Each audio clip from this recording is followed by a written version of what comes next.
மகாபாரதம் பாகம் 35.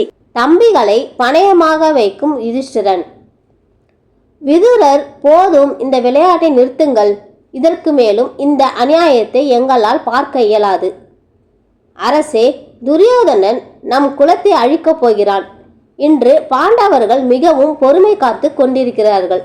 இந்த விளையாட்டு பாண்டவர்கள் மற்றும் கௌரவர்களிடையே பெரும் பகையை ஏற்படுத்தி விடும். கற்ற கல்வி இருக்கும்போது இந்த சூதாட்டம் எதற்கு?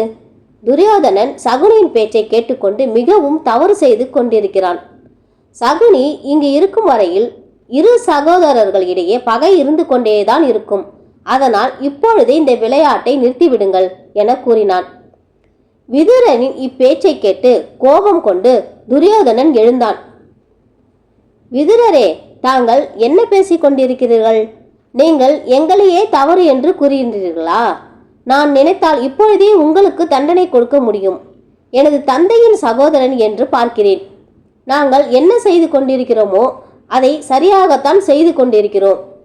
நீங்கள் எங்களுக்கு நல்லது செய்யவில்லை என்றாலும் பரவாயில்லை.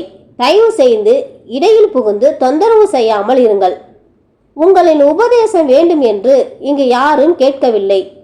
உங்களை யாரும் இங்கு கட்டாயப்படுத்தி இருக்க சொல்லவில்லை.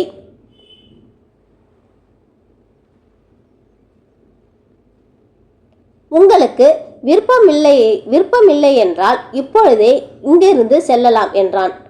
துரியோதனா, நான் உன்னை அழிவில் இருந்துதான் தடுக்க பார்த்தேன். ஆனால் விதியை வெல்ல முடியுமா என்ன?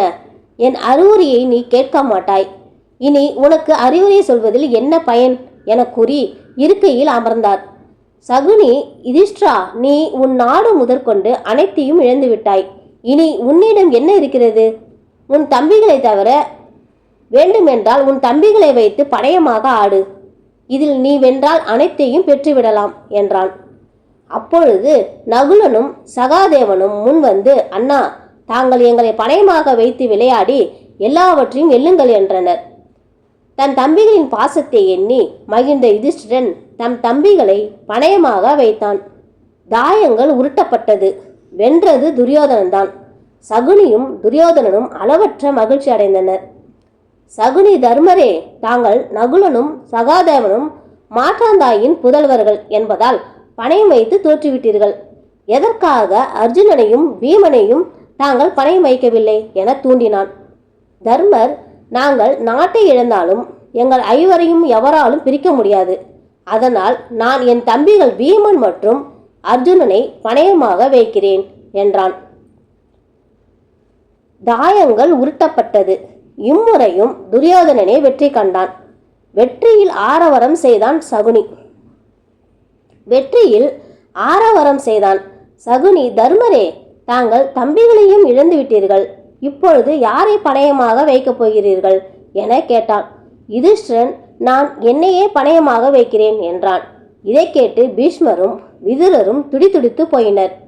ஆனால் இம்முறையும் துரியோதனனை வெற்றி பெற்றான். துரியோதனன், நான் வெற்றி பெற்று விட்டேன். நீங்கள் ஐவரும் இப்பொழுதில் இருந்து என்னுடைய அடிமைகள் என ஏளனம் செய்தான். சகுனி, மருமகனே, அவர்களே துன்பத்தில் மிகவும் வருந்திக் கொண்டிருக்கின்றனர். நீ வெந்த புண்ணில் வேலை பாய்ச்சுவது போல் பேசலாமா? அவர்களுக்கு நாம் மறுபடியும் ஒரு சந்தர்ப்பம் கொடுப்போம். இவர்களிடம் பணயமாக வைக்க இன்னும் ஒரு பொருள் உள்ளது. அதை வைத்து இவர்கள் ஆடினால் இழந்த பொருட்களையும் இந்திர பிரசிதத்தையும் தம்பிமார்களையும் மீட்டுக்கொள்ளலாம் என்றான். யுதிஷ்டிரன், இன்னும் என்ன பொருள் இருக்கிறது என யோசித்துக் கொண்டு இருந்தான். சகுனி, தர்மரே, தங்களுக்கு இன்னும் புரியவில்லையா? உங்களிடம் இன்னும் மிச்சம் இருப்பது திரௌபதி தான். நீ அவளை பணயமாக வைத்து ஆடினால் இழந்த அனைத்தையும் பெறலாம். இந்த சந்தர்ப்பத்தை ஒரு முறைதான் கொடுக்க முடியும். அதனால் இதை நழுவ விடாதே என தூண்டும்படி பேசினான். துரியோதனனுக்கு சகுனியின் திட்டம் நன்கு புரிந்தது. மாமா அவர்களே, உங்களின் யோசனை அருமையாக உள்ளது. யுதிஷ்டிரா, இம்முறை நீ வென்றால் இழந்த அனைத்தையும் நீ பெற்றுக்கொள்ளலாம் என துரியோதனனும் தூண்டும் வகையில் பேசினான். யுதிஷ்டிரன் யோசித்தான். திரௌபதியை பணயமாக வைத்தால் அனைத்தையும் திரும்ப பெறும் வாய்ப்பு உள்ளது. இதை பயன்படுத்தி நிச்சயம் வெற்றி பெற வேண்டும் என நினைத்தான். அதனால் திரௌபதியை பணயமாக வைக்க சம்மதித்தான். இதை கேட்டு அவையில் இருந்த அனைவரும் அதிர்ச்சி அடைந்தனர். திருதராஷ்டிரனும் இதற்கு மறுப்பு எதுவும் தெரிவிக்கவில்லை.